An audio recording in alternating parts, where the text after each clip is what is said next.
아니라 마귀의 뜻대로 된다고 그랬어요. 마귀의 뜻대로. 또 기도를 왜 해야 된다고 그랬습니까? 기도해야 하나님의 뜻이 뭔지를 분명하게 알 수 있다고 그랬어요. 또 왜 기도를 해야 된다고 했습니까? 기도를 해야 하나님의 뜻이 성취되고 이루어지기 때문에 기도해야 된다고 했어요. 우리 마음에 하나님께서 어떻게 우리를 이끌어 가시는가, 우리의 마음에 소원을 주세요. 우리가 원하는 마음이 생기도록 하시는 것조차 내 의지가 아니라 내 안에 계신 성령께서 우리의 마음에 넣어주시는 거예요. 그 마음의 소원을. 소원만 넣어주면 어떻게 해요? 그 소원을 행할 수 있는 능력도 함께 주세요. 그래서 우리를 통해 하나님의 뜻이 나타나도록 하시는 방식, 이게 바로 하나님이 우리를 이끌어 가시는 방식이에요. 오늘 목회 칼럼에도 썼습니다만 기도해야 된다, 이거 모르는 분이 어디 있습니까? 신앙생활하면 다 기본 ABC 중에 A지요. 근데 왜 기도를 해야 되는지 잘 모를 때가 있어요. 그러면 기도하면 어떻게 되는지 그것도 잘 모를 때가 있어요. 그러면 거꾸로 기도를 안 하면 어떻게 되는지 이것도 잘 모르기 때문에 기도를 안 하는 거예요. 그래서 오늘 당연할 것 같은데 이 당연하지만 꼭 알아야 되는 기도를 왜 해야 되는가, 기도해야 되는 이유를 오늘 말씀을 통해서 깨달으시고 알았다면 안 거로 그치지 않고 실제로 기도함으로 하늘로부터 내려오는 하나님의 축복을 받아 누리며 살아가는 복된 인생으로 살게 되기를 축복합니다. 자, 그럼 첫 번째, 왜 기도해야 되는가? 우리 인생은 우리가 장담한 대로 살아갈 수가 없기 때문에 기도해야 되는 거예요. 이게 우리 인생이에요. 오늘 예수님께서 읽은 부분이 어떤 것이죠? 6월절 만찬. 제가 오늘 성찬식을 했습니다만 성찬식을 하게 된 기원이 6월절 날 그 식사하는 명절 잔치를 예수님께서는 그것을 성찬으로 바꿔버리셨어요. 그 의미를 확 예수님이 재해석해 주셨어요. 그러고 나서 어디로 가냐면 오늘 26절에 찬미하고 감람산으로 올라갔다고 그랬습니다. 감람산에 왜 가셨을까요? 소풍 갔습니까? 자러 갔습니까? 아니요. 예수님은 알고 있었어요. 기도하러 가셨어요. 기도하러. 근데 올라가시면서 27절에 제자들에게 충격적인 예언을 해요. 너희가 다 나를 버릴 것이다. 27절에 나온 얘기입니다. 그 근거를 스가랴 선지자, 스가랴 13장 7절 말씀인데요. 그 말씀을 인용하셔서 제자들에게 얘기하신 거예요. 목자를 치리니 양들이 흩어지리라. 이것을 스가랴 선지자가 말했는데 목자인 자신을 치는 것, 다시 말해 체포되면 너희들이 다 도망갈 거다라고 얘기를 했어요. 그랬더니 베드로가 그 예수님의 말을 듣고 뭐라고 합니까? 지금 말씀을 인용해서까지 말씀을 드리는데도 불구하고 베드로는 29절에 이렇게 얘기합니다. 여짜오되 다 버릴지라도 그래요. 저 인간들, 쟤네들 안 되거든요. 쟤네들 다 예수님 버릴 수 있어요. 근데 저는 아니에요. 저는 안 그렇겠습니다. 그렇게 안 하겠습니다. 호언장담해요. 장담하는 거예요. 장담. 그러자 예수님께서 여러분이 잘 아는 대로 30절에는 말하는 대로 예언을 해요. 내가 진실로 이 표현은 굉장히 중요한 말을 할 때 쓰는 예수님의 관용구예요. 내가 진실로 너희한테 말하는데 오늘 긴 시간도 필요한 게 아니라 10년 뒤도 아니고 100년 뒤도 아니고 오늘 이 밤, 벌써 밤이에요. 6월절 날 저녁 식사를 하고 올라간 거니까 오늘 일어날 일, 몇 시간 뒤에 불과 몇 시간 뒤에 일어날 일이에요. 오늘 밤 닭이 2번 울기 전에 네가 3번 나를 모른다고 부인할 것이다 라고 예언을 하셨어요. 이게 코앞이잖아요. 오늘 당장 일어나는 일이잖아요. 그 말을 듣는데도 불구하고 베드로가 하는 말 보세요. 31절 힘있게 말하되, 그러니까 장담하는 거예요. 힘있게 말하되 내가 주와 함께 죽을지언정, 예수님과 함께 죽겠대요. 그렇지만 주를 부인하지는 않겠습니다. 내 목숨이 죽어도 주를 부인하지 않겠습니다. 이렇게 큰 소리를 막 치는 거예요. 그러자 그 베드로의 얘기를 듣고 있던 31절 보니까 모든 제자들도 이와 같이가 뭐예요? 베드로처럼 아닙니다. 이 중에서 나를 팔자가 있느니라. 그 6월절 만찬 때 그런 얘기일 때 전 아니지요? 막 서로 경쟁하듯이 부인한 것처럼 유승관만큼은 또 뭐라고 그럽니까? 아닙니다. 저는 절대 부인 안 합니다. 그럴 리 없습니다. 어떻게 주님을 부인합니까? 이렇게 서로 경쟁하듯이 아마 서로 막 얘기했을 거예요. 자, 그럼 여러분 묻겠습니다. 우리는 성경을 다 알고 있습니다. 이 베드로가 이렇게 말한 거, 제자들도 이렇게 동의한 것대로 됐습니까? 아니요. 그렇게 안 됐습니다. 예수님이 예언한 대로 됐습니다. 그들이 장담한 대로 된 게 아니고 예수님이 예언한 대로 됐습니다.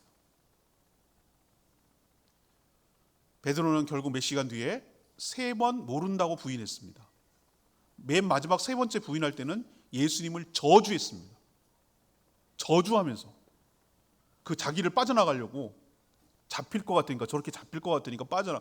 그때 닭이 울었습니다. 그때 시그널이에요. 체면에서 지금부터 이렇게 체면에서 깨어납니다 라고 시그널처럼 닭 울음소리가 예수님이 말한 것을 생각나게 해줬어요. 그때 깨달은 거예요. 예수님 말이 맞았다. 다른 복음서에는 그 순간에 예수님과 눈이 마주쳐요. 예수님과 쳐다보고 베드로가 예수님 눈빛을 보는 거예요. 예수님이 돌아보고 그때 팍 들어오는 거예요. 내가 장담한 대로 안 됐구나. 예수님이 말한 대로 됐구나. 제자들 도망할 거라고 그랬죠? 체포되니까 무기력하게 너무 잡히는 거예요. 설마 예수님이 잡히라고 생각 못해서 왕이 될 줄 알았거든요. 잡히니까 나도 저렇게 잡혀서 끌려갈까 봐 도망치기 시작했어요. 다 도망쳤어요. 싹 다 도망쳤어요. 누구라고 말하지 않는지 창피해서 부끄러우니까 이름을 얘기 안 했지만 한 청년, 젊은 제자는 이렇게 옷 있다가 옷을 이렇게 걸치고 추우니까 이렇게 있다가 옷을 잡으니까 옷을 벗기고 버려놓고 알몸으로 막 걸음 하나 살려라 도망쳤어요. 우리는 이렇게 생각할 수 있습니다. 이것들 말만 앞세우고 말이야. 마음에도 없는 소리를 하고 거짓말했구만 이 제자들. 그렇지도 않을 건데 괜히 그냥 분위기 봐가지고 그런 척 했을 거라고 이러면 그렇게 생각하죠. 저는 그렇게 생각하지 않습니다. 베드로의 이 말, 절대 내가 주님을 부인하지 않겠습니다. 주님을 버리지 않겠습니다. 주님을 모른다고 하지 않겠습니다. 다른 제자들도 다 그렇게 말한 말이 전 진심이었다고 봐요. 그게 거짓말이 아니에요. 자기 진심이었어요. 정말 그렇게 되기를 바랬어요. 정말 그렇게 하려고 그랬어요. 그렇게 살고 싶었어요. 근데 어떻습니까? 자기 뜻대로 안 돼요. 그게 인생이거든요. 내 마음대로 되지 않아요. 내 마음대로, 내 의지대로, 내 호언장담대로 살지 못하는 게 인생이라는 걸 조금만 살아보는 어른들이라면 다 알아요. 그런데도 여전히 큰 소리 치고 사는 게 인간이에요. 이 어리석음이죠. 그래서 예수님께서 뭐라고 하는 겁니까? 깨어서 기도하라고 하는 거예요. 네 뜻대로 안 돼. 네가 말한 대로 되는 게 아니야. 인생은 네가 큰 소리 친다고 되는 게 아니야. 결단하고 결심한다고 되는 게 아니야. 인생은 하나님의 은혜를 입어야 되는데 그 은혜를 입으려면 하나님께 간구하고 기도하는 수밖에 없어요.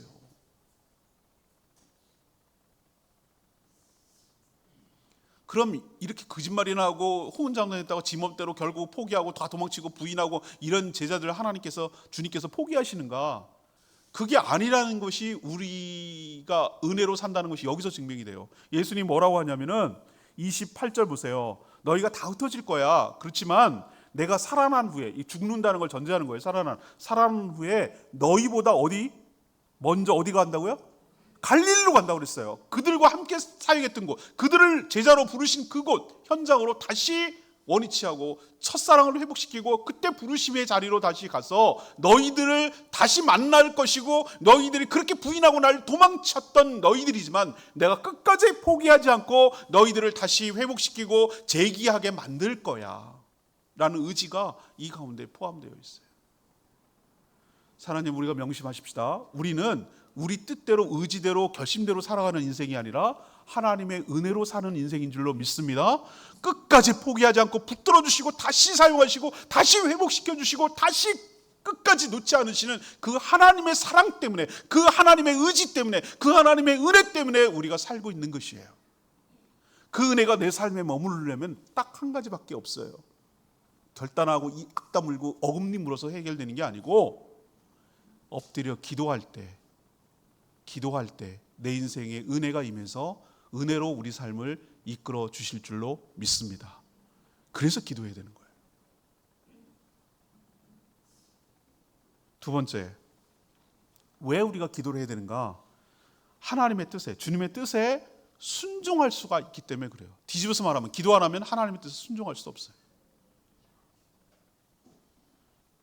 겟세마네 동산, 그러니까 이 감람산을 큰 산이라고 본다면은 그 일부에 해당되는 것이 겟세마네 동산이에요. 우리도 커다란 산에 보면 한라산에 가면 뭐 여기 뭐 윗세오름도 있고 뭐도 있고 이렇게 있잖아요. 어성생각도 이런 식으로 일부의 겟세마네 동산의 기도의 자리로 갔어요.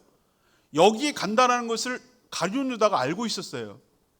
유대로 오시면 여기 가서 기도하신다는 걸 알고 있었기 때문에 가룟 유다는 이 현장에 지금 없거든요. 어디로 갔습니까? 대제사장한테 일러 바쳐갖고 예수님 체포할 군인들하고 무리들하고 무장해가지고 오려고 없어요. 그런데 왜 찾아올 수 있었냐면은 가룟 유다가 예수님을 체포하는 사람과 찾아올 수 있었던 이유는 가룟 유다가 알고 있기 때문에. 뭘 알고 있기 때문에? 예수님이 지금 어디서 뭐 하고 있는지 알고 있기 때문에 찾아올 수가 있는 거예요.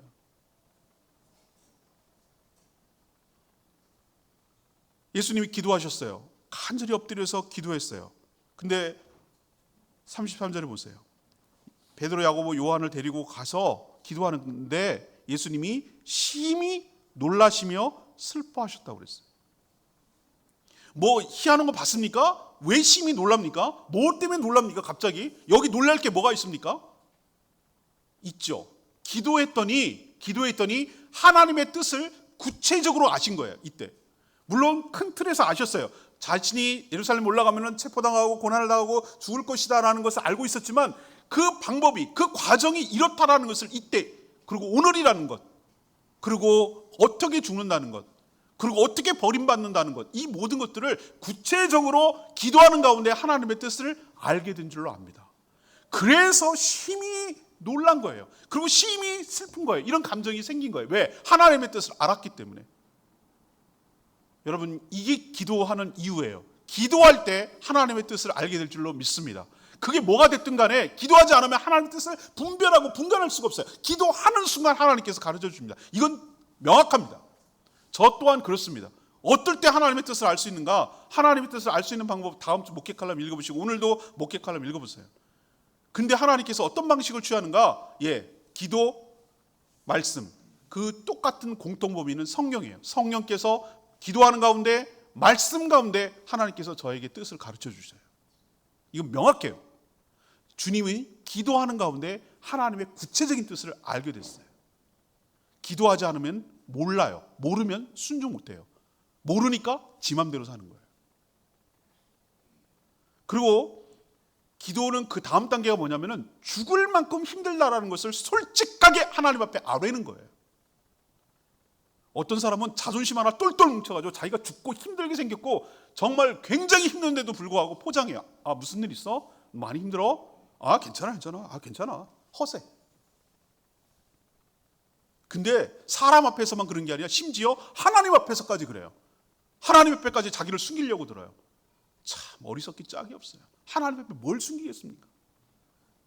있는 그대로 다 드러내고, 있는 감정 그대로 다 드러내고, 내 형편과 처지를 아시는 주님께서 그대로 아뢰고, 하나님의 도우심, 하나님의 은혜 없이 내가 살 수 없다는 걸 알고, 그렇게 하려면 아뢰야지요. 내 상황이 어떻다는 거, 내 마음이 어떻다는 걸 알리는 게 이게 정직한 기도고, 이게 기도의 모범입니다. 예수님이 뭐라고 그랬어요? 34절에 내 마음이 심히 고민하여 죽게 되었으니, 이게 솔직한 심정이에요. 그런데 예수님이 어떻게 했습니까? 이걸 알면서도 도피하거나 피하거나 회피하거나 외면하거나 그러지 않았어요. 정면으로 기도로 더 깊은 자리로 나아갔어요. 기도로 돌파하셨다고요. 우리는 여기까지 알아요. 여기까지 알았어요. 하나님 뜻이 뭐라는 걸 아는데 대부분의 경우 어떻게 합니까? 그게 감당하기가 어렵고 힘들고 어려우니까 쓱 피합니다. 도망갑니다. 모른 척합니다. 회피합니다. 그러면 문제가 해결되지 않아요. 하나님의 뜻을 알았다고 해도 그것을 순종할 수 있는 단계까지 나가기 위해서는 기도로 더 나가야 돼요. 더 깊은 단계로 나가야 되는 것이에요. 근데 여기서 멈춰. 아는 걸로 그냥 그쳐. 아는 게 뭔 의미가 있어요? 알았다고 어떻게 돼요? 아는 것을 행할 때 의미가 있는 것이죠. 얼마나 힘들었으면 제자들에게 기도 부탁을 다 하겠어요. 3명의 제자들 데리고 가서 야, 나를 위해서 깨어서 좀 기도하라. 예수님 이런 부탁을 한 적이 없어요. 나약해서가 아니에요. 예수님은 합심할 때 기도의 능력이 있다는 걸 알았어요. 우리가 지금 중보기도 사역하고 하기 위해서 지금 기도의 삶이라는 성경 공부하고 있는데 혼자서 기도하는 것보다 같이 기도하는 것이 하나님 능력이 있어요. 숯불이 혼자 타는 것보다 한 덩어리보다 숯이 같이 모였을 때 화력이 나가지고 우리 숯불구이 해먹는 거예요. 같이 모였을 때 능력이 되는 거예요. 같이 합심해서 기도할 때 능력이 나타날 줄로 믿습니다. 그래서 중보기도 부탁하는 게 부끄러운 게 아니에요. 예수님도 부탁하잖아요. 예수님 같이 위대한 분도 제자들과 허접하고 도망가고 부인하고 그럴 걸 뻔히 아는 제자인데도 불구하고 이렇게 부탁할 정도면 우리도 그렇게 하는 게 맞잖아요. 기도 나누는 거, 자기의 솔직한 형편과 처지를 나누는 게 결코 이건 부끄러운 게 아니에요. 당연한 거예요. 그렇게 하는 거예요. 그게 마땅히 주님처럼 지금 기도하고 있는 거예요. 그리고 부탁만 하면 어떻게 해요? 어떤 사람 기도 부탁하고 자기는 기도 안 하는 사람이 있어요. 안 돼요. 제가 늘 얘기합니다. 내가 당신을 위해서 기도합니다. 그런데 정작 중요한 것은 나도 기도하지만 본인 당사자가 기도해야 될 줄로 압니다 라고 내가 몇 번이나 권해요. 그렇게 제자들에게 기도 부탁하고 나서 어떻게 합니까? 땅에 약간 떨어져서 땅에 엎드립니다. 엎드리는 게 뭐겠어요? 하나님께 절대 순종, 절대 복종, 그다음 간절함, 그리고 또 하나는 뭐죠? 겸손함. 이것을 자기 몸으로 보여주잖아요. 또 얼마나 간절히 기도했는지 마가복음은 알지만 다른 복음서에서는 땀방울이 핏방울이 될 정도로 간절해. 얼마나 사람이 모세혈관이 터지는 거죠. 얼마나 기도를 간절하게 했으면 그만큼 자기를 꺾고 자기를 하기가 얼마나 힘든지를 아는 거예요.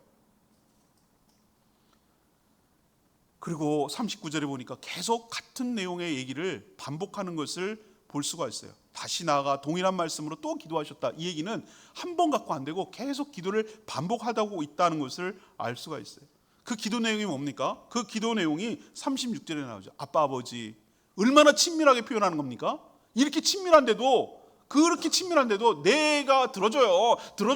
내 소원 들어줘요. 해줘요. 이렇게 자기 일방적인 고집은만 얘기하는 것이 아니고 이 잔을 하나님은 모든 것이 가능해서 이 잔은 십자가의 고난과 죽음을 말합니다. 이것을 옮기실 수 있지만 이 방법이 아닐 수도 있지만 그렇지만 이 방법이 하나님의 뜻이라면 하나님의 소원이라면 하나님이 원하시는 거라면 이 방법을 통해서 모든 사람을 구원하길 바라는 것이 하나님의 뜻이라면 나는 이 고난을 회피하고 싶지만 하나님께 버림받는 게 싫지만 내 뜻보다는 하나님의 뜻이 나의 삶 속에서 일어나게 되기를 원합니다. 이것이 기도의 목적이에요.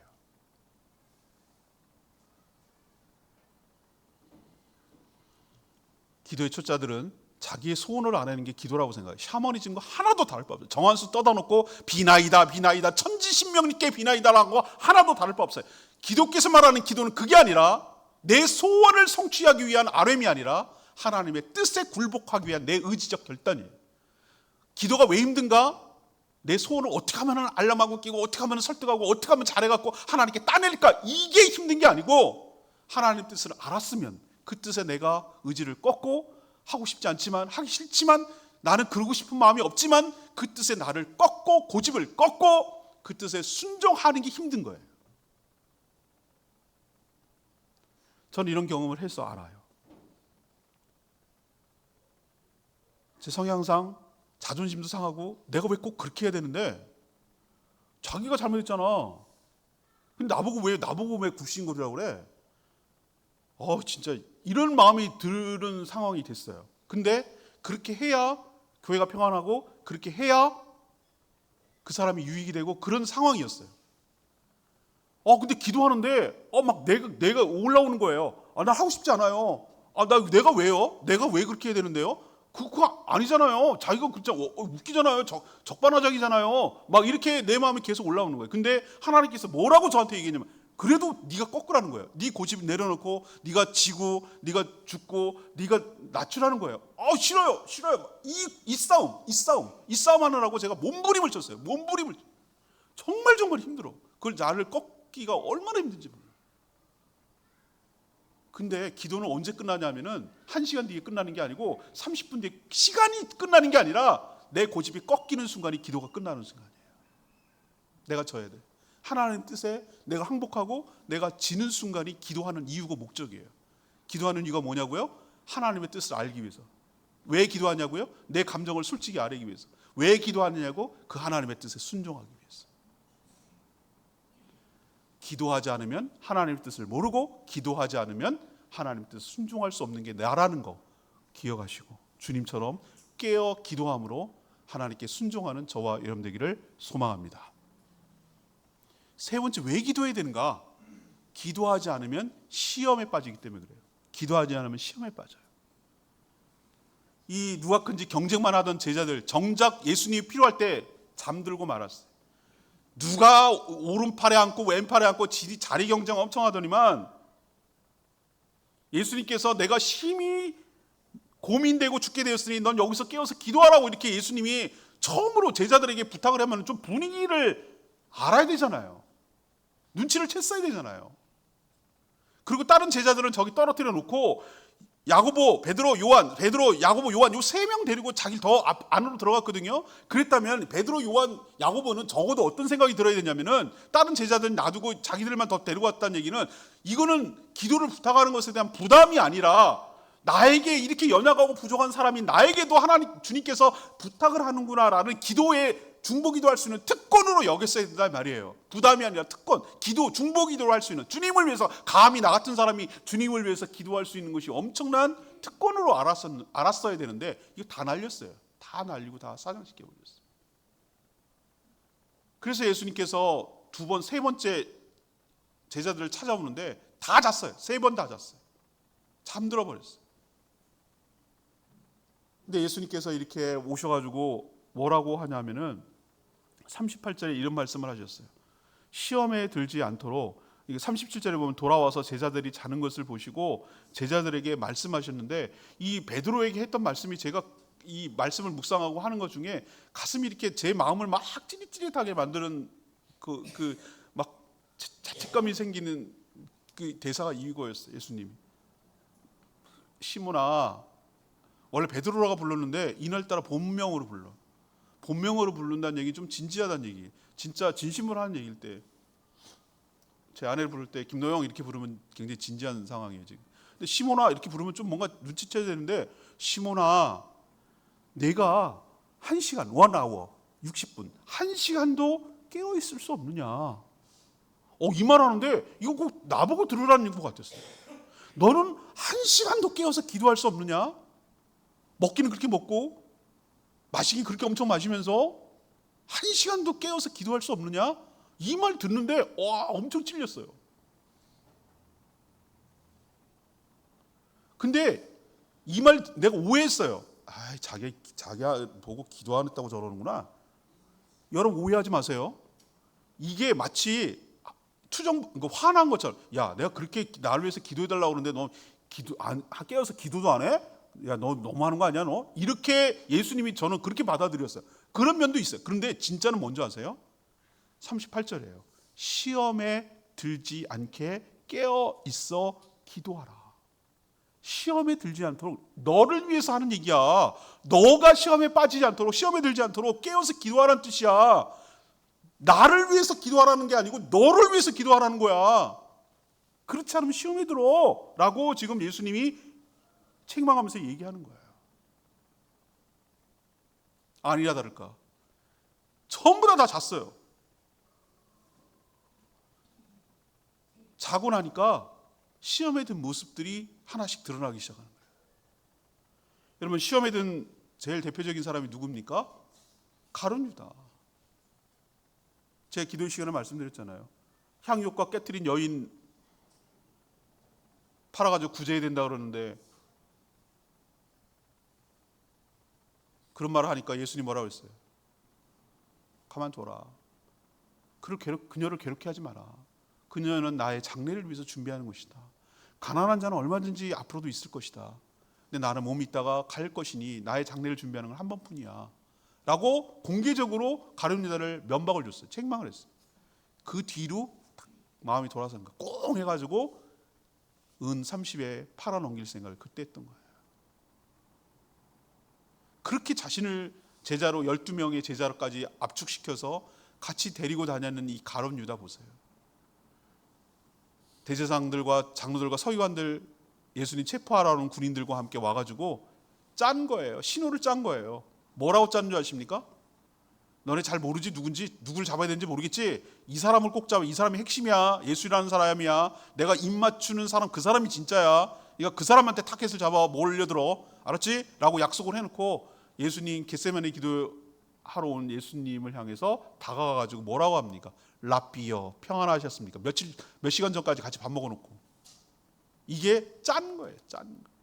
세상에서 여러 가지 입맞춤 중에 가장 가증스러운 배신의 아이콘 가룟 유다가 여기서 나왔는데 가룟 유다가 진지하게 기도했다는 얘기는 성경 눈 씻고 봐도 없어요. 그는 돈을 맡은 자라, 도둑이더라, 이런 얘기는 남아도 가룟 유다가 자신을 위해서 뭘 하고 위해서 기도를 했다는 얘기를 들어본 적이 없어요. 그러니까 이렇게 되는 거야, 인생. 예수님 뭐라고 평가했습니까? 너는 차라리 태어나지 말았으면 좋을 인생이었다. 최악의 평가예요, 최악의 평가. 이 세상에 태어나지 말았어야 될 인생이 어딨냐고요. 다 의미 있고 가치 있는데 가룟 유다만큼은 너는 차라리 나지 않았으면 더 좋을 인생일 뻔했다. 이렇게 되는 거예요. 뭐 하지 않으면? 기도하고 깨어있지 않으면 이렇게 되는 거예요. 베드로 얘기할까요? 아까 큰 소리 치고 장담하고 난 주님을 죽을지언정 따를 겁니다 라고 말했는데 뭘 따르기는 3번 부인한 건 물론이거니와 그 전에 무슨 일이 에피소드가 있었냐면은 예수님을 붙잡으려고 하니까 자기가 들고 있던 칼 들고 빼가지고 대제사장의 종 말고라는 사람의 귀를 내리쳤어요. 아마 머리 치려고 했는데 빗나갔던 모양이에요. 귀가 잘렸어요. 이걸 신호탄으로 해가지고 예수님이 짜잔 하고 나타나가지고 막 천군천사 동원하고 막 그래가지고 이 잡으러 온 것들 싹 쓸어버리고 가자! 그래가지고 막 예루살렘으로 입성하고 막 그것들 다 쓸어버리고 그리고 왕이 될 줄 알았나 봐요. 자기가 딱 들고 시작하면 신호탄이 돼가지고. 근데 예수님이 오히려 자기 보고 책망하는 거야. 칼로 흥한 자는 칼로 망한다. 여기서 나온 대사가 그거예요. 이 마가복음은 안 썼지만 다른 복음은 그렇게 썼어요. 칼로 흥한 자 오히려 책망받았어요. 위할 줄 알았더니 책망했어요. 제가 여러분에게 말씀드리죠. 깨어서 기도해야 되는 이유가 여기 있는 거예요. 깨어서 기도하지 않으면 베드로처럼 칼춤 춘다고요. 칼춤이 뭔지 아십니까? 자기 의로움에 빠져가지고 자기 분노에 빠져가지고 자기 의로움에 자기 감정에 빠져가지고 마구마구 막 자기 힘든 거예요. 이게 주님을 위한가라고 말을 해요. 자기 딴에는 주님을 위한 행동이었어요. 그게. 근데 주님을 위하는 게 아니라 주님을 오히려 방해하는 거예요. 막 여러 사람 막 난도질을 해요. 막 걸리만 걸려. 다 죽었어. 그리고 막 자기가 휘두르는 칼에 여러 사람 상처를 받아요. 귀가 잘리고 뭐가 잘리고 막 그런 자기가 무슨 짓을 하는지도 모르면서 자기 의로움에 취해가지고 막 칼춤을 추는 거예요. 이게 기도하지 않고 시험에 빠진 증거라고요. 우리도 정말 자기 의로움에 빠져서 자기 정당화에 빠져가지고 어떤 일을 열심히 내고 주장을 하고 막 거품 물고 얘기하는데 알고 보면 그게 기도하지 않아서 오히려 하나님 나라를 방해하고 교회를 망가뜨리고 교회를 와해시키고 교회 공동체를 힘들게 하고 여러 사람 어렵게 하는 일인지조차도 모르고 하는 베드로 꼴 날 수도 있다는 거 여러분 명심하시기 바랍니다. 이게 기도하지 않아서 시험에 빠진 결과예요. 모습이에요. 그리고 3번이나 결국 부인했고요. 아까 말했죠. 나머지 제자들은 뭐 했을까? 다 시험에 빠져가지고 알몸 옷이 잡히니까 옷 벗겨놓고 도마뱀처럼 꼬리 자르고 나 살겠다고 이 옷 잡으니까 사람들이 체포하려고 잡으니까 옷 벗기진 채로 알몸으로 창피한 줄도 모르고 나 살겠다고 걸음아 나 살려라 하고 도망가는 게 제자들의 모습이었어요. 이게 깨어서 기도해야 될 때 기도하지 않은 결과가 이렇게 나타나는 거예요. 그러면 깨어서 기도한 예수님은 어떻게 모습을 보이셨을까? 42절 보세요. 일어나라. 다 기도가 때가 있는데 41절에 보면 이렇게 3번째 왔을 때 이렇게 이제 자고 쉬어라. 그만 됐다. 때가 왔다. 보라 인자가 죄인의 손에 팔. 이 얘기는 뭐냐면은 다 기도도 때가 있다는 거예요. 타이밍 놓치면 안 된다는 거예요. 그 타이밍 해야 될 때 하지 않으면은 시험에 든다는 거예요. 항상 기도를 해야 되지만 기도를 정말로 해야 될 때가 있다는 거예요. 근데 기도할 때 기도하지 않은 죄자들의 모습과 기도할 때 기도했던 예수님의 모습이 대조되고 있는데 42절 일어나라 함께 가자 보라 나를 파는 자가 가까이 왔다. 지금 자기가 잡으러 오고 자기를 체포하고 자기를 죽이려고 하는 사람들한테 뭐가 기쁜 일이라고 앞장서 가지고 나갑니까? 마중 나갑니까? 뭐가? 이것을 통해서 알 수 있는 게 뭐냐면 예수님은 기도로 준비했을 때 당당하고 의연하고 이 자신의 죽음을 자기가 주도해 가고 있어요. 피동적으로 숨고 피하고 도망가고 이래서 잡히는 것이 아니라 자기가 스스로 그 길을 자처하면서 당당하고 의연하게 맞서고 있는 모습, 당당하게 이 일을 담담하게 걸어가는 예수님의 모습이 대조되고 있잖아요. 그렇게 안 했던 제자들은 다 도망치고 부인했고요. 이게 바로 기도한 자의 결과와 기도하지 않은 자의 결과를 대조시켜서 보여주는 것이에요. 그래서 깨어 기도해야 될 줄로 믿습니다. 오늘 말씀 결론 내리면 이거예요. 첫 번째는 제가 장담, 자기 의지에 대해서 얘기했어요. 인생은 큰 소리치고 장담하고 이 악 다물고 어금니 문다고 자기 뜻대로 해결되는 게 아니에요. 여러분 인생 살아보면 알아요. 여러분 자기 의지대로 자기 뜻대로 됐다면 지금 여러분 여기 있지 않아요. 여러분 인생이 나이가 들어가면서 들어갈수록 깨닫는 게 뭡니까? 인생이 내 마음대로 안 되더라. 이게 내린 결론이에요. 살면 살아갈수록. 그렇다면 어떻게 되겠습니까? 뭘로 살아야 되겠습니까? 하나님의 은혜를 덧입어야 될 줄로 믿습니다. 은혜로 사는 거예요. 은혜로. 내 마음대로, 내 뜻대로, 내 의지대로, 내 장담대로 사는 게 아니라 하나님의 은혜를 입어야 되는데 그 은혜를 입는 방법이 뭐냐고요? 깨어서 기도하고 하나님께 아뢰고 우리의 마음을 전하고 그럴 때만이 하나님의 은혜가 우리 삶 가운데 임하게 될 줄로 믿습니다. 두 번째는 뭐예요? 기도가 뭐예요? 하나님 앞에까지 숨기려고 들지 말라고. 정직하고 솔직하고 간절하고 겸손하게 하나님께 아뢰고 또 하나님의 뜻이 무엇인지를 알고 그 뜻을 알았으면 자기 의지, 고집 다 꺾일 때까지, 그래서 그 뜻에 순종할 때까지 엎드려 기도하고 자기 고집을 꺾고 자기를 죽이는 작업을 끊임없이 할 때 내 삶에 내 의지와 내 고집이 아닌, 내 생각이 아닌 하나님의 뜻대로 순종할 수 있는 사람이 될 줄로 믿고, 순종할 때만이 하나님의 뜻을 나의 삶 가운데 이루고 내가 하나님의 뜻을 이 땅에 실현하는데 도구로 쓰임받는 축복된 인생이 될 줄로 믿습니다. 깨어서 기도하지 않으면 칼춤춥니다. 배신합니다. 도망칩니다. 기도하면 상황이 바뀌는 게 아니라 내가 바뀝니다. 그래서 시험에 빠지지 않습니다. 여러분도 깨어 기도함으로 하나님의 은혜를 받아 누리며 살아가는 복된 인생 되기를 축복합니다. 이 고난주간이 시작되는 이쯤에, 부활절이 다가오고 이쯤에 이 한 주간만큼이라도 한 시간도 깨어 있을 수 없더냐, 이 말 쟁쟁하게 전 들렸어요. 여러분도 깨어서 기도함으로 주님의 부활을 맞이하는 복된 한 주간 되기를 축복합니다. 오늘 말씀 붙들고 기도하기 전에 찬송가 539장